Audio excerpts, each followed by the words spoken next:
Hi, it's Amanda from Learning to Live Well, and this week we're going to talk about homeschooling while traveling. So I'm going to give you a little preface. First, I'm going to apologize for the way that I look. We kind of had an ER visit late last night that was unplanned. Then again, who plans the ER visits late at night?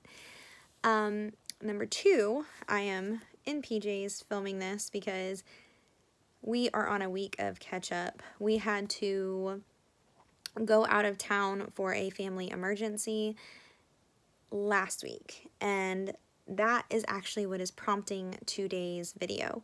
So today's video is all about taking homeschool on the road, or traveling with homeschooling. So the reason why we chose to travel and not give the kids the week off is because we had already taken 2 weeks off previously, and for planting and getting everything in the ground and getting everything ready for the garden year. And so this close to end of grade testing, I don't feel great about giving them a huge amount of time off. So we decided to take homeschool on the road. Come along and we'll talk about it.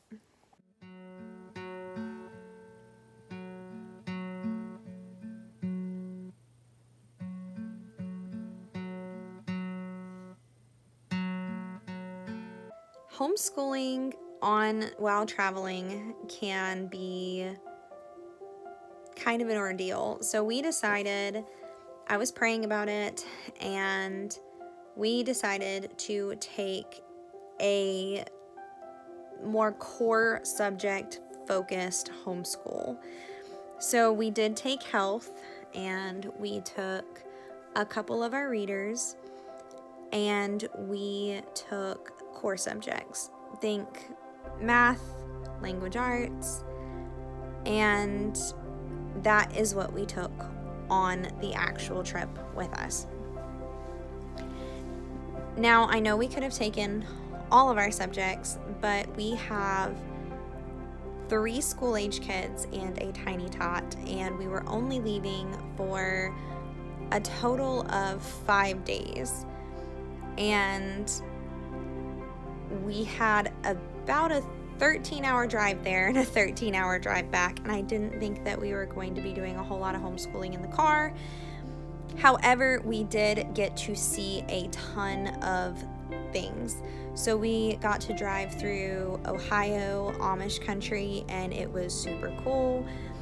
The kids got to practice some of their money life skills when they were able to take their money and spend it on whatever sweet treats they found on the way, which they found very wonderful and interesting. We also got to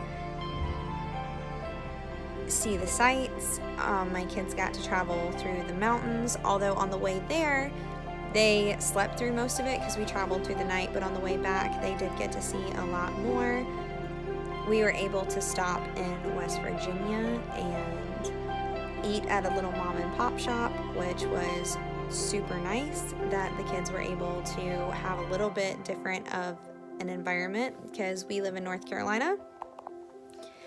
And getting the opportunity to see other states, we were able to stop at some of the rest stops, look at the map, get that geography in there, and see where we're at on the map. Like in Ray, Ohio, we stopped at the rest stop and we were able to pinpoint here we are. The kids were able to get to see things they don't normally get to see. We also took a day out to actually see where their dad grew up. Now, I know that technically that's not history, but it is our family's history. And so that was a really good opportunity for them to connect with their dad, learn a little bit more about their roots as far as their family history. And during that day, they also got to get acquainted with a few of their cousins, which made it more of a family event. But even with that, we were able to get a solid day in homeschool done. So it didn't take us very long because, like I said, we had only gotten our core subjects with us. and we had taken with us health, and we did our health lesson on personal boundaries. I think I've showed you guys before, but we're doing Healthy Living by Master Books, and we absolutely love this. It's an open and go curriculum, and it is just very relevant. Very short lessons, very direct lessons, but very informational lessons or informative lessons. So this we really, really like. Also, we were able to do some math and some English and some speed comprehension readers. They are not very thick. I order them from Rebecca, but right before test taking time, I often like to buy speed comprehension readers or comprehension readers. During the bulk of our homeschool, I do not teach my kids to test well. I focus very heavy on test taking skills towards EOG time. Think March, April, May timeframe. I think this year we're going to test in June for our state. And so because of that, I will get Rebecca test taking readers, and during that time they will work on them, and we will get them used to filling in bubble sheets, scanning passages for information, making sure you're reading it in a timely fashion, and those kinds of things. But other than that, we tend to focus on learning critical thinking skills. We tend to do more short answers, or just hammering out our subjects, learning about the human body, learning about the different areas of science and history, and we do it in more creative outlets rather than just the bubble sheets and the multiple choice. So because of that, we did take our speed comprehension readers, but it doesn't take very long. Most of our kids can get it hammered out in 6 to maybe 15 minutes for any children who need the help to still pronounce some of the words. So because of that, we did take those with us, and we were able to, like I said, take a day and complete what needed to get completed. But that was the only day we really got it completed. In the future, something that I would love to do is actually get audio books to take with us. As much as I would love to say that I am a great avid reader in the car, I can read a little bit to my children in the car, but I don't think I could do that for 13 hours straight.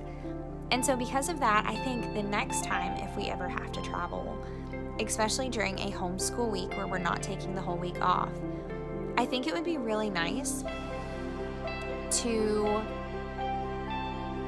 get an audio version from either one of our readers, like our Master Bookers readers, or an audio version of a book we would like to learn and listen to. Or even there is an app at our local library called Hoopla that you can upload and scan your local library card and actually rent books through your local library as ebooks or audiobooks.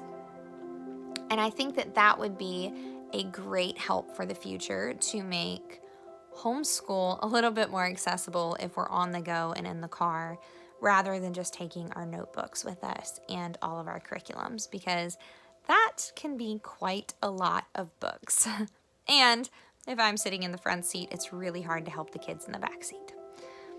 But with that being said, homeschool on the go is still very possible. If you are one of those people who do not want to take a whole day off for dentist visits or eye care visits, and you would like to take 1 or 2 subjects on the go, that is so doable. We have been doing that for years. If they have dentist appointments, or if they have doctor's appointments or eye appointments, we often take subjects on the road with us. But if they all take a backpack and they're responsible for their books, a lot of times it proves to be way more fruitful, and it keeps the kiddos busy in the waiting room. Well, with that being said, I hope you guys have a wonderful and blessed day, and I hope that you enjoyed this content. If you want to, put a comment in the description boxes so that I can know exactly what you guys are looking for. as far as what you would like to hear about what would make your homeschool a little bit better, or things that you do on the go with your kids, or things that you implement to really help your homeschool function even in a more difficult season. Well, I thank you for your input. Thank you, and God bless.